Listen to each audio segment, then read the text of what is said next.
ওয়েদারটা আজকে খুব সুন্দর, আপনারা দেখতেই পাচ্ছেন। কোনো রোদ্র নেই, বিন্দাস একদম মেঘলা মেঘলা হাওয়া। সেই দিকে ঘুরতে যাবো, সেই মজা। সুন্দর ওয়েদার, কোনো রৌদ্র নেই, হালকা হালকা এক ফোঁটা দু ফোঁটা বৃষ্টি, বাট এখন সেই বৃষ্টিটাও পড়তেছে না, খুব ভালো লাগছে। নাহলে আমি এতদিন রোজ অফিস যাই, বাপরে বাপ যা গরম করে, আজকে সেই গরমটা নেই।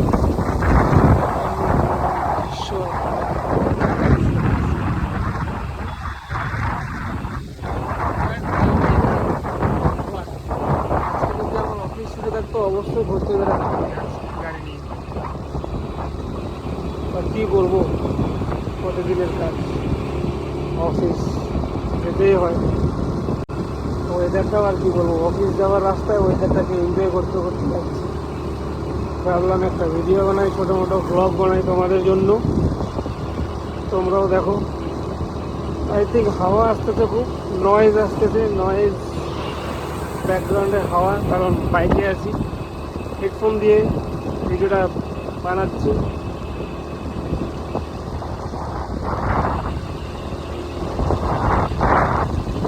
কমেন্ট করো সবাই, কেমন লাগছে, ভালো লাগছে, খারাপ লাগছে।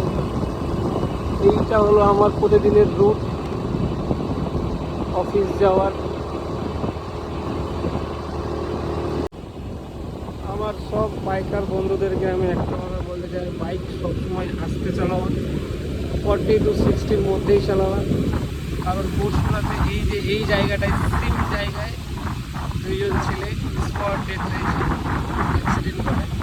তারপর আমরা গাড়িকে ডাইরেক্ট এসে ছুটে গেছি, সঙ্গে সঙ্গে স্পট ডেথ।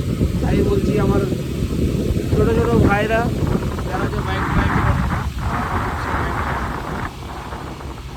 40 to 60-র মধ্যে, তাহলে সেফ থাকবো। সেফ থাকবো, অ্যাক্সিডেন্টের কথা তো বলা যায় না, নিজেও একটু ধ্যান রাখবো। ওয়াও, কি সুন্দর ওয়েদার, অ্যামেজিং, ফাটাফাটি।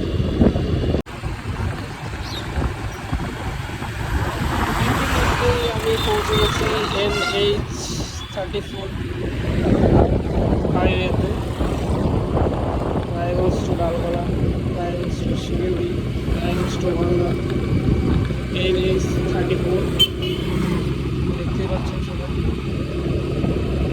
বাট আমি এখন NH-34 যাচ্ছি, একটু পরে আমি যখন অফিস যাব গাড়ি নিয়ে, আমার বাইক থেকে গাড়ি করে যখন অফিস যাবো আমি, তখন আমি সেম রুট দিয়ে ব্যাক আসবো। ব্যাক আসার পরে আবার রায়গঞ্জ বাইপাস দিয়ে হয়ে অফিস যাবো। আই থিঙ্ক আমি চেষ্টা করবো এই রাস্তাটা করতে, হালকা পাতলা। NH-34 গাড়ির গ্যাঞ্জাম খুব, তাই এই রাস্তায় বেশি ভিডিও করতে পারবো না, এই রাস্তার মধ্যে